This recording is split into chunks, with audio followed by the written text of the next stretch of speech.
जय गुरुदेव. सर्वांची आज शरीरशुद्धी झालेली आहे. शरीरशुद्धी झाल्यानंतर बऱ्याच काही आपल्याला काळजी घ्यावे लागतात. जवळपास आपल्याला 10 दिवस तरी आपल्या शरीराची आपल्याला काळजी घ्यावी लागते. शंखप्रक्षालन क्रिया झाल्यानंतर ती काय काळजी घ्यायची हे मी तुम्हाला आता सांगत आहे. सर्वांनी कान वरती करून ऐका. सर्वप्रथम काय करायचं आहे, ही क्रिया मनाने घरी करायची नाही सुनीताताई. ही क्रिया घरी मनाने करायची नाही. का करायची नाही तर त्याच्या काही रिस्क असतात. कुणाची संडासची जागा बाहेर येऊ शकते, कुणी अनकॉन्शियस होऊ शकतं, कुणी चक्कर येऊन पडू शकतं, अनकॉन्शियस होऊ शकतं, किंवा कुठलेही काही मेजर इश्यूज येऊ शकतात. म्हणून ही क्रिया डॉक्टरच्या सल्ल्याशिवाय आणि योग शिक्षकाच्या मार्गदर्शनाशिवाय ही क्रिया घरी कुणीही करायची नसते. ही क्रिया करण्यासाठी मोठमोठ्या रिसॉर्टला 5 ते 7 हजार रुपये फक्त एवढी क्रिया करण्याची फीस घेतली जाते. किती? 5 ते 7 हजार रुपये. तुम्हाला बोलवलं जातं, बोलवल्यानंतर सूचना दिल्या जातात. संध्याकाळी पालकाचं सूप किंवा त्रिफळा पावडर किंवा एरंड्याचं तेल प्यायला दिलं जातं. दुसऱ्या दिवशी ही क्रिया तुमची करून घेतात. सकाळी तुम्हाला खिचडी देतात खायला, दुपारी मुरमुऱ्याचा चिवडा दिला तर देतात, नाही तर देत नाही, आणि सूचना देऊन सोडून देतात. त्यासाठी तुम्हाला एक दिवस 24 तास राहण्याचे कमीत कमी 5,000 आणि जास्तीत जास्त 7,000 रुपये तुम्हाला ते पेड करावे लागतात शरीरशुद्धीचे. म्हणून ही शरीरशुद्धी क्रिया जी आहे ही घरी करायची नाही, योग शिक्षकाच्या मार्गदर्शनाखालीच ही करायची असते. हा पहिला मुद्दा. शरीरशुद्धी झाल्यानंतर जसं आपण आता वरतून आंघोळ करतो तसं आपलं आतून आतडं धुवून निघालं ना. काय सुनीताताई, आतडं धुवून निघालं की नाही? मग आतडं ज्यावेळेस धुवून निघतं त्याला आतड्याला एक आतून लेअर असतो, त्याला म्हणतात म्युकस मेम्ब्रेन. शेंबडासारखा चिकट पदार्थ, शेंबडाचाच प्रकार असतो तो. शेंबूडसारखा चिकट पदार्थ आपल्या आतड्याला आतून लेअर असतो, त्याला म्हणतात म्युकस मेम्ब्रेन. चिकट पदार्थ असतो, किंवा आपण त्याला सेम म्हणतो बघा. टॉयलेट लागल्यानंतर ते आपल्या दुधाच्या साईसारखं बाहेर पडतं आपल्या टॉयलेटमधून, त्याला कोणी सेम म्हणतं. दुधाच्या साईसारखाच तो लेअर असतो आपल्या आतड्याला. तो लेअर कशासाठी असतो बरं का सुवर्णा पाटील? तो एक प्रोटेक्टेड लेअर असतो आपल्या आतड्याला आतून. कशासाठी? की आतड्याचं रक्षण करण्यासाठी. मग आपण ज्यावेळेस मिठाचं पाणी पितो किंवा ताक पितो, कायाकल्पक्रिया करतो 2-3 दिवस, तर त्या कायाकल्पक्रियेमध्ये काय होतं की तो आतड्याचा लेअर काय होतं, धुवून निघतो. धुवून निघाल्यानंतर काय होतं, आतड्या आपल्या आतून स्वच्छ होतात. पण तो आतड्याचा तर प्रोटेक्टिव्ह लेअर धुवून गेल्यामुळं आपले आतडे नाजूक होतात. मग नाजूक वस्तू असले, आता मिरची जास्त खाल्ली निलिमाताई, मिरची जास्त खाल्ल्यावर तोंडाला आतून छाले पडतात की नाही? तोंडाला आतून छाले पडतात की नाही मिरची जास्त खाल्ल्यावर? मग तसे आपल्या आतड्याला सुद्धा आतून छाले पडतात. केव्हा? जेव्हा आपण तिखट जास्त खातो, मसाले जास्त खातो, किंवा मसाल्याचे पदार्थ जास्त खातो, त्यावेळेस आपल्या आतड्याला आतून जखमा होतात. त्या होऊ नये म्हणून आपल्याला आता 10 दिवस तिखट हे मी ज्या पद्धतीने सांगेल त्याच पद्धतीने खायचं आहे. कसं खायचं ते मी शेवटी सांगतो. त्याच्यानंतर तुम्हाला एक जाणीव होत असेल ना, अननस खाल्ल्यानंतर तोंड येतं. मागे चांभारे सरांचं कुणाचं तरी तोंड आलं होतं, जास्तीचं अननस खाल्लं, 3 दिवस त्यांनी अननसाचा कल्प केला तर तोंड आलं होतं कुणाचं तरी, मला आठवत नाही आता. पण मग आंबट पदार्थ खाल्ल्यानंतर जसं तोंड येणं म्हणजे काय, आतड्याला आतून जखमा होणं. चुना जास्त खाल्ल्यावर जशा जखमा होतात तशा आतड्याला आतून जखमा होतात. तिखट मसाल्याचे पदार्थ, चुना पण नाही खायचा, पान पण नाही खायचं, आंबट पण नाही खायचं, तिखट पण नाही खायचं, खारट पण नाही खायचं, तुरट पण नाही खायचं, गोड पण नाही खायचं, आणि कडू पण नाही खायचं. कळालं? हे पदार्थ 6 चवीचे पदार्थ असतात. कडू, आंबट, तिखट, खारट, तुरट आणि गोड. हे 6 शेल रस आपल्या शरीरात असतात. हे जास्त प्रमाणात खायचे नाही, किंवा सांगितलेल्या प्रमाणात खायचे किंवा खायचे नाही. डायरेक्ट साखर खायची नाही, डायरेक्ट तिखट खायचं नाही, डायरेक्ट मसाले खायचे नाही, डायरेक्ट कडू कारल्याची भाजी 8-10 दिवस खायची नाही, तिखट खायचं नाही, मसाले खायचे नाही, आणि आंबट पण खायचं नाही. कुठलेही फळंसुद्धा चालणार नाही. कोणी विचारू नका सुनीताताई आवळा चालेल का, लिंबू चालेल का, काहीही विचारायचं नाही. किती दिवस? 10 दिवस. कुठलंच काही विचारायचं नाही. दुर्गाताई डंबरे, काहीच विचारायचं नाही. सर हे खाऊ का किंवा ते खाऊ का? मग काय खायचं निलिमाताई? काय खायचं मग? माईक नाही ऑन होत. जे डॉक्टर गोल्हार सांगतील, ग्रुपवर जो डाएट सांगतील तोच डाएट आपल्याला 10 दिवस घ्यायचा आहे. कळालं? That's all clear title. आशालताताई घोडके. काय खायचं? तर जे गोल्हार सर सांगतील तेच खायचं. मग गोल्हार सर म्हणले उद्या जेवूच नका, अजिबात जेवायचं नाही.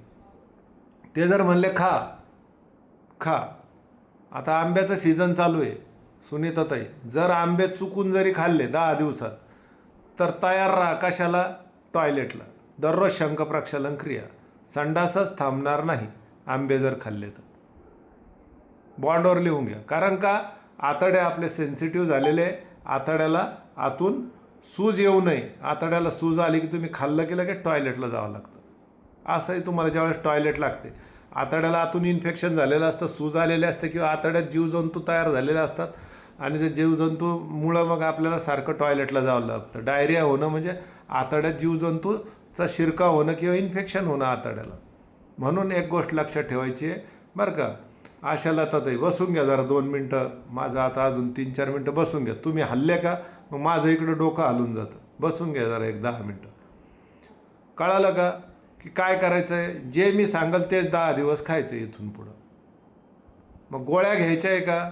ज्यांची पूर्ण शरीरशुद्धी झाली त्यांना गोळ्या घेता येणार नाही. कुठल्या गोळ्या? डायबिटीजच्या गोळ्या, थायरॉईडच्या गोळ्या, त्याच्यानंतर तुमच्या काही आणखी ॲलर्जीच्या गोळ्या 10 दिवस घ्यायची गरज नाही. किंवा मी जी पुढची सूचना दिल्या जाईल त्याच्या पुढंच तुम्ही गोळ्या घ्यायच्या, अदरवाईज गोळ्या घ्यायच्या नाही. गोळ्या घेतलं तर काय होईल? गोळ्यामध्ये असतं ॲसिड. ज्यावेळेस तुम्ही गोळी घेता तर गोळ्यामध्ये असतं ॲसिड. ते ॲसिड काय होतं की आपल्या आतड्याला जाऊन त्या गोळ्या चिकटतात, तिथं अल्सर होतो आणि त्या जखमा होतात. त्या जखमा लवकर बऱ्या होत नाही. म्हणून गोळ्या कुठल्याही घ्यायच्या नाही. ज्यांना गोळ्या बंद करायच्या नव्हत्या त्यांच्या गोळ्याच मी काय केल्या? बंद केल्या नाही. असे 4-5 जण आहे त्यांच्या गोळ्या चालूच होत्या तर त्यांनी त्या कंटिन्यू ठेवायच्या. त्यांना आपण डिस्टर्ब करणार नाही. पण ज्यांची 100% शरीरशुद्धी झालेली आहे त्यांनी थायरॉईडची गोळी घ्यायची नाही, बीपीची गोळी घ्यायची नाही, त्याच्यानंतर शुगरची गोळी घ्यायची नाही. ह्या सगळ्या गोळ्या ज्या आहे त्या काही दिवस, 2 दिवस, 4 दिवस, 3 दिवस काही बंद ठेवावं लागतात. तर प्रत्येकाच्या आजारानुसार त्या गोळ्या कुठल्या चालू ठेवायच्या आणि कुठल्या बंद ठेवायच्या मला पर्सनली मॅसेज करा, मी तुम्हाला ते सांगून देईल. 10 दिवस आपल्याला आपली काळजी घेणं गरजेचे आहे. काही गोळ्या 2 दिवसानंतर चालू करा, काही गोळ्या 3 दिवसानंतर चालू करा. पण आज, उद्या आणि परवा 3 दिवस तरी गोळ्या मला विचारल्याशिवाय घेऊ नका. पुढच्या जर गोळ्या घ्यायच्या मला एकदा विचारा आणि मग नंतर गोळ्या घ्या. कळालं? त्याच्यानंतर आंबट, तुरट, खारट, तिखट, कडू, गोड हे सगळा विषय झाला. हे खायचे नाही.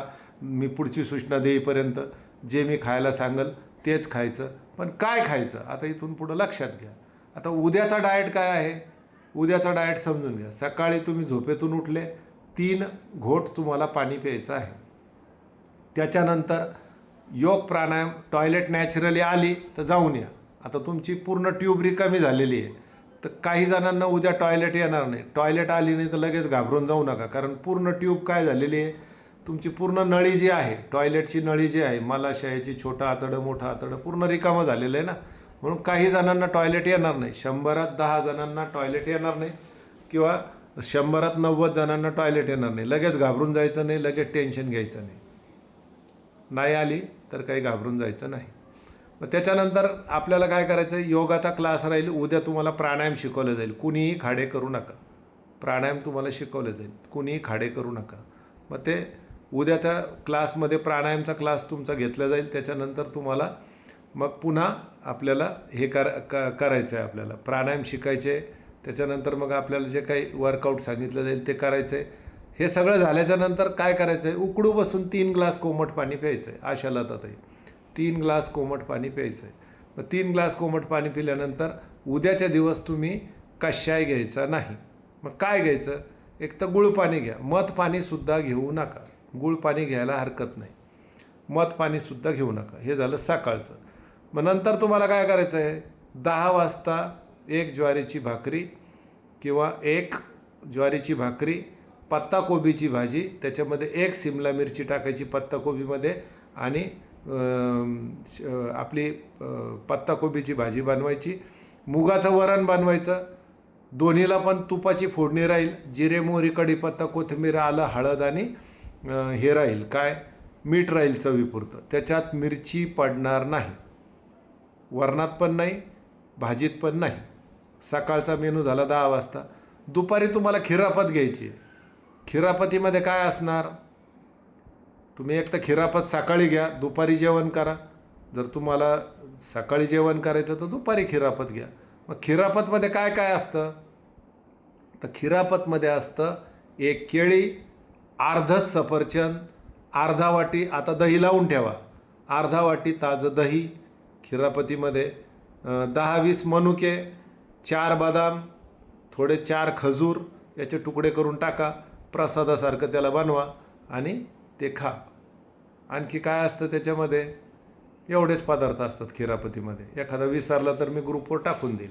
पण खिरापतीमध्ये अर्धी केळी, 1 केळी, अर्ध सफरचंद, 1 वाटी ताजं दही, ते आंबट नसावं दही, त्याच्यानंतर 20 मनुके, 4 बदाम, 4 खजूरचे खारकेचे छोटे छोटे तुकडे करून त्याच्यात टाका, मिक्स करा आणि खा. पहिल्या आणि शेवटच्या वेळेस. उद्याच खायचं, याच्यानंतर पुन्हा कधी बनवून खाऊ नका. मग हे का खायचं आहे? तर तुमच्या शरीरातले बॅक्टेरिया मेलेले असतात. आता शरीरशुद्धीमध्ये बॅक्टेरिया मेले ना तुमच्या शरीरातले, मग हे बॅक्टेरिया तयार होतील आता रात्रीतून काही.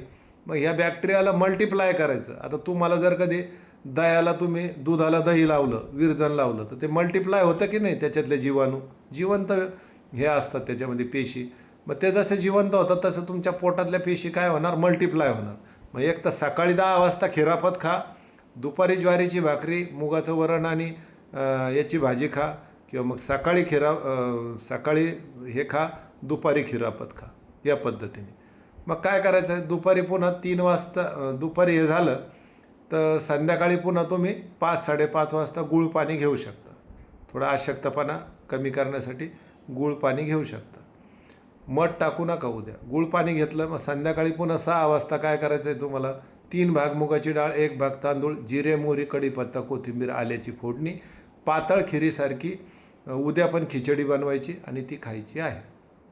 दिनचर्या संपली. आज रात्री झोपताना तुम्हाला दिव्याचा प्रयोग करायचा आहे. दिव्याचा प्रयोग करताना काय करायचं?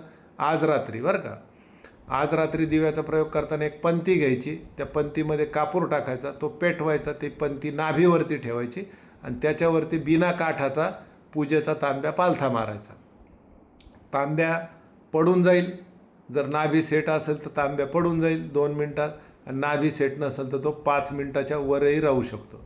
ज्यांचं सीझर झालेलं आहे, त्यांचे बेंबीचं हे बंद असतं काहींचं होल, ते मग 2 दिवस जरी ठेवलं तर तो तांब्या बाहेर पडणार नाही. पण ज्यांचं बेंबीचं होल ओपन आहे, तो तांब्या 2 ते 5 मिनटात पडून जातो. नाही पडला तर 5 मिनटानंतर तो जाणीवपूर्वक काढून घ्यावा लागत असतो. मग त्याने काय फायदा होईल? तर त्याने तुमच्या आतड्याची सेटिंग होईल. मग आतड्याची सेटिंग जर बिघडली तर काय होतं दुर्गाताई? आतड्याची सेटिंग बिघडली तर एक तर तुम्हाला टॉयलेटच होणार नाही, किंवा तुमची टॉयलेटच थांबणार नाही, किंवा पचनशक्तीवर तरी त्याचा परिणाम होईल. म्हणून सर्वांना हे करणं गरजेचं आहे, नाभीची सेटिंग करणं गरजेचं आहे. नाभी सेटिंगचा व्हिडिओ मी पुन्हा तुम्हाला ग्रुपवर आता क्लास संपल्याबरोबर टाकून देतो. याच्यात आता कुणाला काही प्रश्न असतील आजच्या मी आता सांगितलेल्या सूचनेमध्ये, तर तुम्ही खाण्याविषयी प्रश्न विचारू शकता. मग रेकॉर्डिंग मी बंद करून टाकेल. रेकॉर्डिंग चालू आहे. महत्त्वाचे प्रश्न विचारा, आजाराचे प्रश्न विचारू नका. फक्त खाण्याविषयी तुम्हाला उद्याच्या दिवसभरामध्ये काही शंका असेल तर फक्त प्रश्न विचारा. सकाळी नाश्त्याला खिरापत घ्या आणि दुपारी जेवण करा उद्याचे दिवस. मग परवापासून आपण आणखी डाएटचं चेंज करू. नाहीतर मग ज्यांना शक्य नाही आहे, जे ऑफिसमध्ये जातात, आता समजा स्नेहाताई आहे, उद्या त्यांना शाळेत जायचं आहे, मग ते म्हणणार सर खिरापत शाळेत कसं काय घेऊन जाऊ? तर सकाळी बनवून खा, दुपारी डब्बा घेऊन जा, ज्वारीची भाकरी, याची भाजी, मुगाचं वरण. आणि जर कधी सकाळी जेवण केलं तर मग 1 केळी किंवा 2 केळी सोबत घेऊन जा. जे ड्युटीला जातात त्यांनी 2 केळी सोबत घेऊन जायचं. 2 केळी, 4 खजूर, 4 बदाम आणि 20 मनुके ड्युटीला सोबत घेऊन जायचं आणि तिकडं खायचं दुपारी. तिकडं दहीन ते घेऊन जाऊ नका आणि तिकडंच मिक्स करून खाऊ नका. ऑफिसमध्ये पॉसिबल नाही ते. घरी आल्यावरही खाऊ शकता तुम्ही, काय प्रॉब्लेम नाही. कळालं?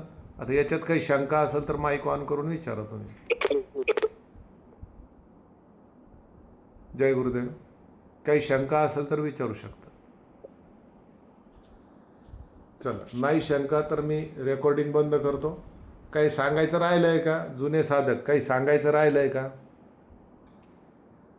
जय गुरुदेव सर. हां, जय गुरुदेव. बोल. दिवसभरात पाणी प्यायचं का? हां, पाणी पिऊ पाणी शकतो? पाणी जे आहे, 2 गोष्टी सांगायच्या राहिल्या. उद्यापासून एक घास 32 वेळा चावून खायचा. एक घास 32 वेळेस चावून खायचा. जेवणानंतर 45 मिनटं ते दीड तासानंतर पाणी प्यायचं. कमीत कमी कार्यकाळ 45 मिनटं, जास्तीत जास्त दीड तास. याच्यानंतरच पाणी प्यायचं. जेवताना किंवा जेवण झाल्यावर लगेच घटघट पाणी प्यायचं नाही. काय होतं तर जेवण झाल्यानंतर लगेच घटघट पाणी पिल्यामुळं तुमच्या पचनशक्तीमधला अग्नी विझतो आणि तो अग्नी विझल्यामुळं अन्न पचत नाही, अन्न सडायला लागतं पोटामध्ये. आणि मध्ये जर वाटलं पाणी प्यावं कधी पिऊ तर शकता ना. दीड तासानंतर किंवा 45 मिनिटानंतर फक्त जेवताना पाणी पियाचा नियम पाळायचा. जेवणानंतर तुमच्या गरजेनुसार दिवसभर तुम्ही पाणी पिऊ शकता. जय गुरुदेव. जय सर तुम्ही गुरुदेव. हे जे सांगितलं आंबट फळ वगैरे, तर आमचं अर्धच कल हे झालेले सर, शरीर शुद्धीकरण. हां, मग 10 तुम्हाला ग्लास पाणी पिऊन थांबवलेले. तर मग हे हां. अपत्य आम्ही पण पाळायचे का? काय तुम्हाला पथ्य पाळायला काय प्रॉब्लेम आहे? कोण बोलताय तुम्ही? सकू पवार, सकू पवार. हां, तुम्हाला पण पथ्य पाळायचे 10 दिवस. Yes sir. हम्म. सर रात्री झोपताना ब्रश करून झोपायचं, मग सकाळी 3 घोट पाणी प्यायचं. हां, रात्री झोपताना काय करायचं आहे? आता एक गोष्ट सांगायची राहिली. रात्री झोपताना आता ब्रश करून झोपायचं आहे सगळ्यांनी. व्यवस्थित ब्रश करा आणि झोपा. मग त्याचं कारण काय आहे? आता ब्रश करण्याचं ते उद्याच्या क्लासमध्ये सांगेल. रेकॉर्डिंग मोठी होते, व्हिडिओ मोठा होतो. उद्याच्या क्लासमध्ये सांगा.